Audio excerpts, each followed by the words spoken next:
Hello everyone, welcome back to my channel. If you're new here, my name is Irresistible and I'm a manifestation and soul realignment coach. My channel is geared towards helping you become your highest potential so that you can create and live the extraordinary life that is your birthright.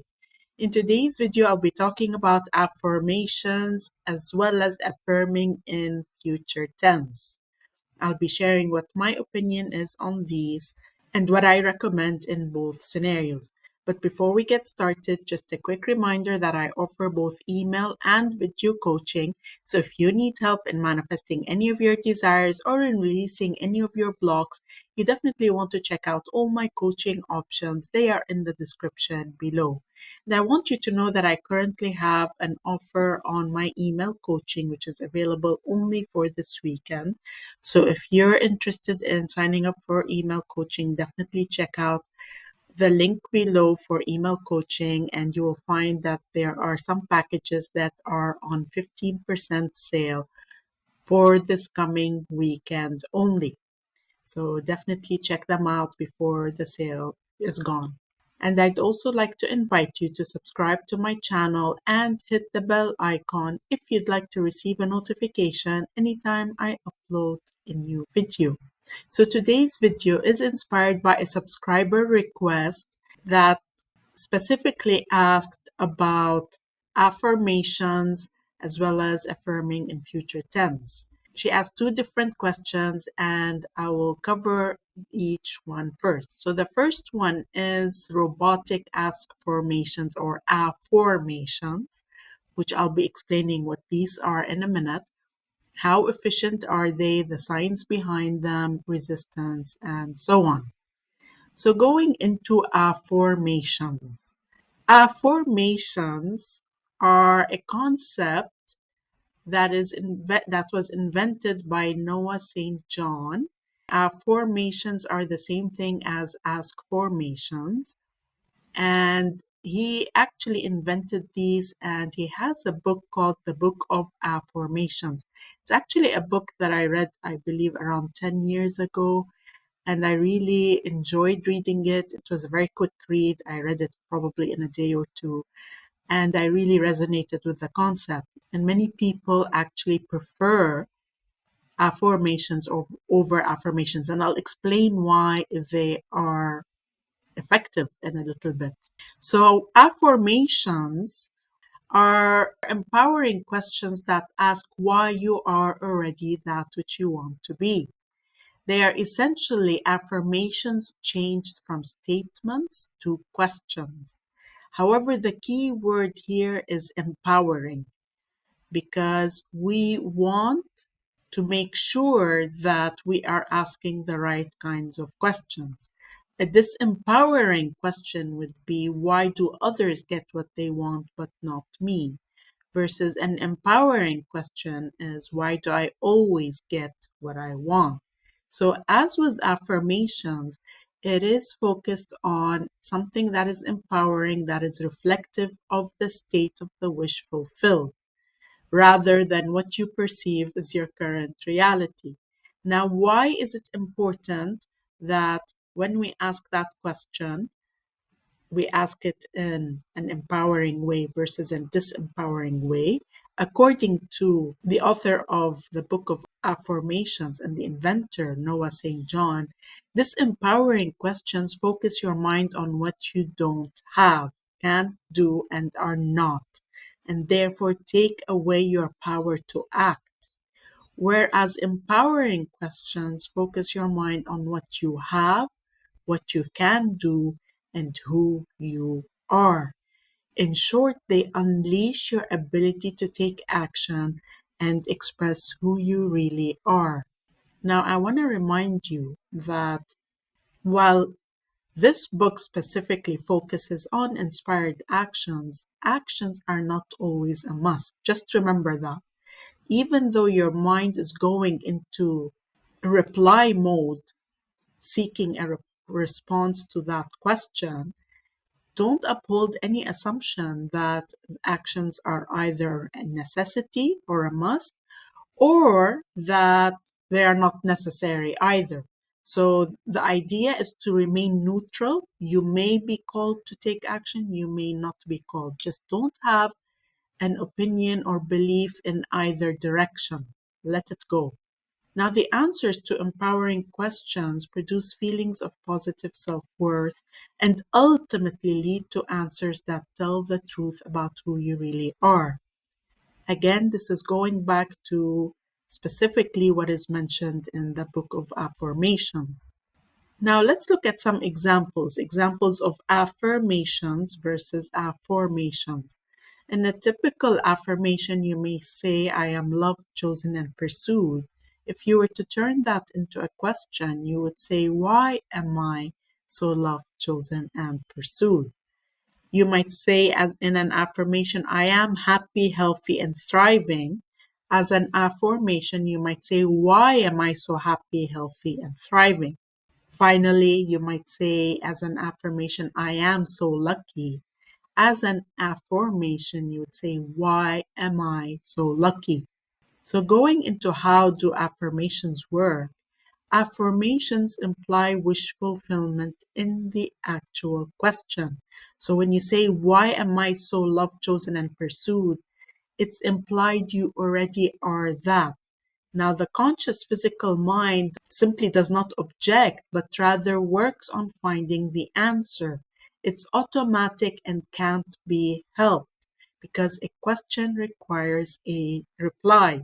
In doing so, the mind works on finding the answer rather than resisting what's being said, which may happen with affirmations.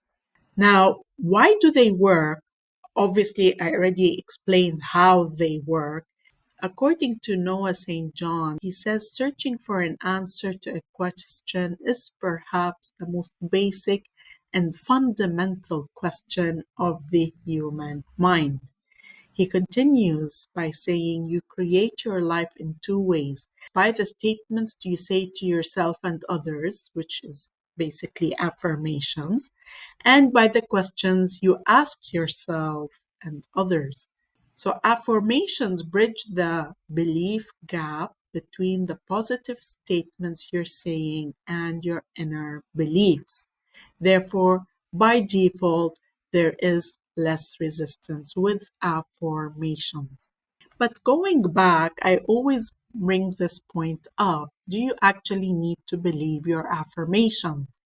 The answer is no, you never need to believe the affirmations. But people still assume that that is required and they give value to their opposing thoughts in the process. They spend more time engaging with the thoughts that claim the affirmations are not real rather than simply ignoring these opposing thoughts and trusting that their affirmations must become reality regardless of their beliefs. So, affirmations would be super helpful for people who can't stop opposing their affirmations. So, let's look at how to create empowering affirmations that will change your life. Start out with a regular affirmation statement representing the state of the wish fulfilled. Then turn it into a question. But the key is always to start with why. Noah St. John's is very clear on that. He says, don't start with how, start with why, because how will have a different outcome. Try to also make the questions measurable where relevant. So, for example, why am I making 3 times the income I did last year? So, put in a measurable element within the question. Now, let's go on to talk about robotic affirmations because the question specifically mentioned robotic affirmations. Let's first clarify the term robotic because sometimes I get the feeling that people are not saying the same thing or they have a different interpretation of it. So, robotic in the original sense means mindlessly saying something, meaning you are not focused on the words you're saying. But people are also using the term robotic affirmations to imply doing it on autopilot mindlessly 24/7 or a great deal of their time.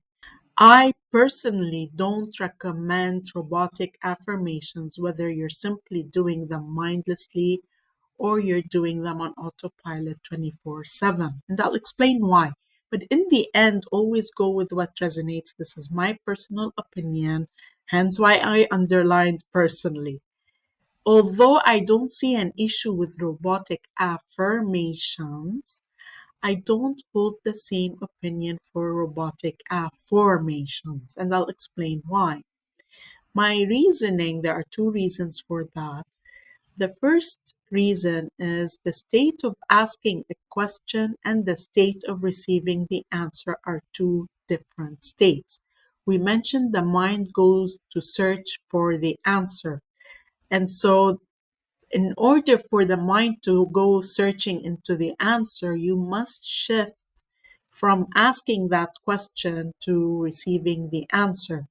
So, unlike affirmations, where you are repeating statements that indicate the state of the wish fulfilled, affirmations represent a state of questioning, which is different from the state of receiving the answer in the form of beliefs, thoughts, emotions, and actions that reflect the state of the wish fulfilled. So to do so 24/7 keeps you in question mode. So definitely my recommendation is to repeat the questions a few times a day and then let them go. Now, my second reason for this is the whole reason why mindless robotic affirmations are a thing to begin with is because the conscious mind is not focused into them. When you are focusing into them, sometimes your conscious mind is objecting. And so that's why you do them robotically, as in mindlessly. Therefore, when you are mindlessly affirming, your conscious mind is less likely to oppose what you are saying. However, since by default the conscious mind does not reject a question, which is what happens when we're repeating affirmations, but rather works towards finding the answer, then there's no point in repeating the affirmations mindlessly. So my recommendation is focus into the question for a while and then let them go. Of course, there's no harm in doing them mindlessly, but given that you only need to repeat them a few times anyway, then why not focus into the question during that short time? So be mindful of what you are asking. That is my personal recommendation. So, summary of my personal recommendations when it comes to affirmations, you can repeat them mindfully, you can repeat them mindlessly, you can repeat them 24/7. They're all, in the end, the state of the wish fulfilled. Of course, I tend to say don't do things 24/7. I mean, it's just my opinion because it is a masculine energy when you're repeating and doing, and you want to be also balancing that with the receiving. But in the end, even if you were to do it 24/7, it is not an issue overall. Now, affirmations, I highly recommend you do them mindfully, but I don't recommend you do them mindlessly and 24/7. This is my personal opinion in the end. Let's go into the second question that the subscriber asked. She asked, affirming in future tense.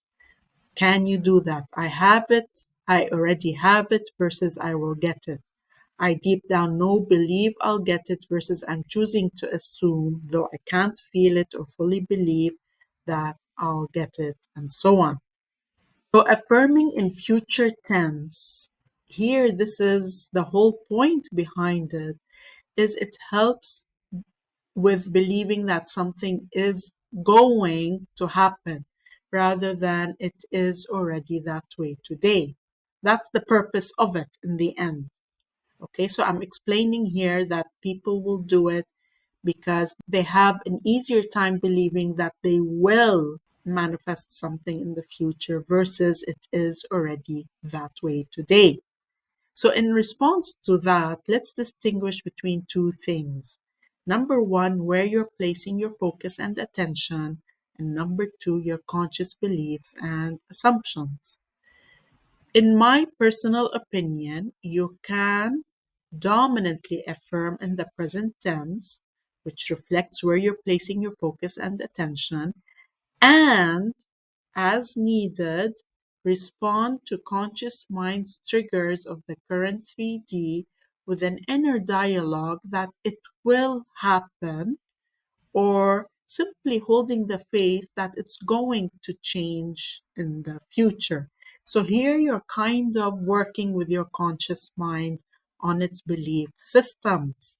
So even though you're affirming in the present tense, you're also convincing the conscious mind that it will happen in the future. Even though you're saying present tense, it will happen in the future. You're placing focus and attention in the present tense. I am already that which I desire to be. And then satisfying the physical mind's opposition to the I am statements with the belief that even though it's not here today, it will be here in the future. Now, why do I not recommend you affirm in future tense? Because we do not want to stay in that space where we're perpetually manifesting something, because that is also a state. So it's crucial, in my opinion, that you focus on I am statements and then you work with your conscious mind when the need arises. When the need arises, convince it, well, I'm just saying it in present tense because I'm placing my focus and attention there so that it doesn't remain a perpetual future event. And I know that it's going to happen in the future, even though today the 3D does not show that to me. I know it's going to happen. So you're working with your conscious mind in the process. But where we're placing our focus and attention is that we are already that which we desire to be. And again, remember, you don't have to believe it to manifest it. So the whole point behind future tense is this concept of believing. So be willing to believe in the process of manifesting, and the less you engage with the mental conversation, the less you will disbelieve it. When it comes to setting intentions, you can also set intentions as follows. I set the intention that I will have a fabulous year, or I intend that I will be happily married by end of the year. In my opinion, you can always set intentions in future tense. That is perfectly okay. But the key is with setting intentions, which is something you may do once a year, once a season, once a quarter, once a month. It's doing it one time and maybe writing it down and then letting it go. In the end, this is all my personal recommendation based on my personal experience. Always take what resonates with you and apply it. And as the operant power of your reality, you decide everything. Remember that. I hope you liked this video. If you did, then please like, comment, and share. And I look forward to seeing you again in the next video.